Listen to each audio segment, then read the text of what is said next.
Hey guys, Rory asked me to record a couple of short videos for the YouTube channel while I'm away here in Norway on holiday. So here we are, and I'm not just going to send you updates from my holiday. I'm going to send you hopefully entrepreneurial message that is helpful to you. And we are not that far away from the Manchester conference where we will be talking a lot about entrepreneurship, and that's my message for today is making sure that you're doing the things that keeps the entrepreneurial spirit alive in your practice. So the things that really started your business, the risks that you had to take to get going in business, and making sure that sometimes what happens is you achieve a level of success is you stop taking those risks and stop taking the risks that are going to get you to the next level.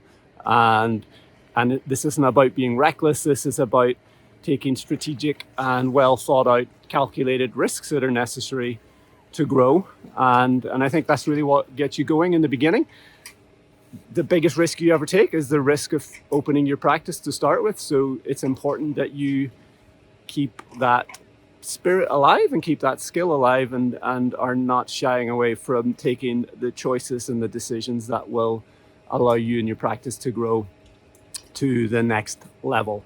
So it's not about being reckless, it's about being calculated, but it's realizing as soon as you stop taking those small risks, then it really all becomes about just protecting what you've got, and that is what keeps you stuck and keeps you stuck in the status quo. So I think to really be fulfilled as a practice owner, you need to be constantly doing the things and making the decisions that will help you get to the next level.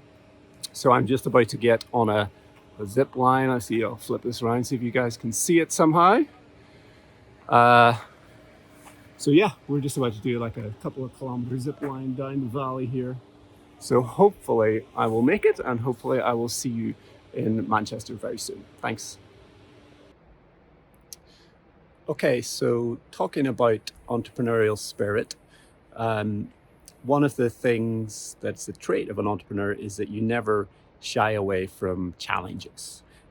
So I said a moment ago that the biggest risk you ever take is the risk of opening your practice. And why that is there's no guarantees of success. There's no, if you look at the statistics of businesses that open and how many fail, and there's certainly, in terms of aspiring to run a business that is more successful than the average, there's no guarantees. So there are challenges, and I think being able to throw yourself into challenges is something that you need to keep very much part of your operating procedure as you grow, and not stop doing that, because that's how you can get frustrated and get bored with your business. So we are recruiting at the moment, and so before I left, I've been conducting interviews, and of course you'll be able to say this with me. What's the one reason that people tell you they're leaving their jobs when they come to you for an interview? It's they're ready for a fresh challenge. I'm looking for a new challenge. So this is not just important for you as the owner. It's understanding that it's a human characteristic and desire to feel that you're growing, and you're trying things that are hard, and you're trying things where there's no guarantees you're going to get it right first time. But that is the most fulfilling aspect of work, is when you're being challenged and when you're growing. And certainly you need to keep that alive in yourself, but you also need to make that happen in your staff and in your team. And the trick is you need to think accurately about it, because a lot of staff will think they don't want to be challenged. They just want to have a nice, comfortable, easy job. But that's not true, and that's why people leave, because deep down they do want to be challenged, because that is what will help them evolve. And certainly I don't want anyone on my team that isn't up for a challenge, and I'm willing to push them to do that, because I know it's in their best interests, and for the practice to grow, my people need to grow. So in order to challenge your team, specifically talking about them, they need two things. So they need support and they need challenge.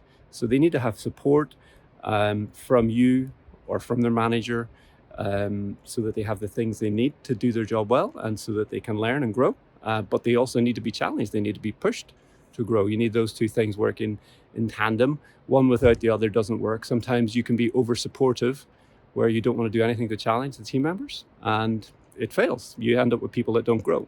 If you only challenge them and push, but don't provide support, then that often falls flat on its face as well. So be sure to support and challenge your team and put yourself in an environment where you will be supported and challenged as well. So one of the big things we're going to be talking about in Manchester is your organization chart and how the structure of your practice is so important for helping you get things in place that's going to help you grow to the next level, whatever that might be for you. And I think one of the most important positions in your organization chart is your right-hand person, your right-hand man, your right-hand woman, who helps you take care of the day-to-day operations of the business so that you can do the work, the strategic work of being the visionary, if you like, for your practice, setting the goals, setting the strategy, determining the culture, and really only working on the high level stuff, as well as still seeing patients for most of you, but making sure that you're able to dedicate enough time to being the CEO of your practice. And that only really becomes possible when you have a really solid right-hand man or woman that's able to take care of so much of the day-to-day stuff. So we're really going to be digging into that. And I think a lot of frustration for practice owners comes when they're trying to do everything themselves. They're trying to be the main optometrist, they're trying to be the CEO, they're trying to be the manager, they're trying to do everything, and it's just physically impossible. So I think when you really understand the structure and on how that all can make growth easier, then it really opens up a new path to growth for a lot of practice owners. It certainly has in my case, in my practice, and I think it's important that we're always thinking about that and reviewing, is our current setup, is our current organization chart the right setup for the stage that we're at, and is that going to allow us to get to the next level that we want to get to, certainly within the next 12 months.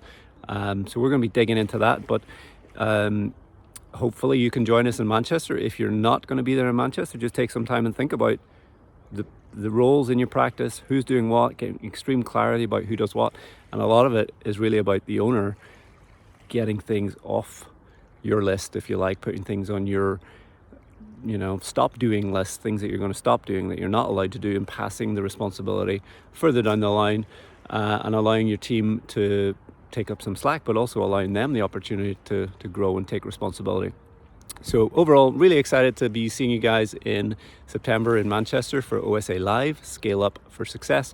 If you haven't yet got your seats, go to www.osalive23.com, and really looking forward to seeing you guys there. Hope you've enjoyed this little snippet of Norway, and I will get back to the rest of my holiday. Thanks guys, bye.